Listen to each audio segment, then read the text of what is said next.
В село Сыстыхем Тоджинского Кажуна попасть можно, только переправившись через одноименную реку. Чтобы облегчить доступность села для его жителей, артель старателей Ойна подарила жителям моторную лодку.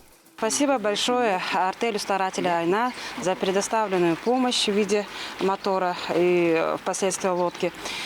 Конечно, вот эта лодка и мотор нам очень нужны для того, чтобы перевозить продукты питания. Ну, в частности, можно и вообще население можно туда-сюда перевозить, потому что в летний период у нас только одна дорога – это навигация по реке Енисей. Жизнь таежного поселка сложно назвать спокойной, особенно в период паводков. Из-за невозможности оперативного применения другого транспорта, этой весной население Сыстыхема вынуждены были эвакуировать на вертолетах. Новая лодка поможет людям не только справиться с чрезвычайными ситуациями, но и облегчит повседневную жизнь.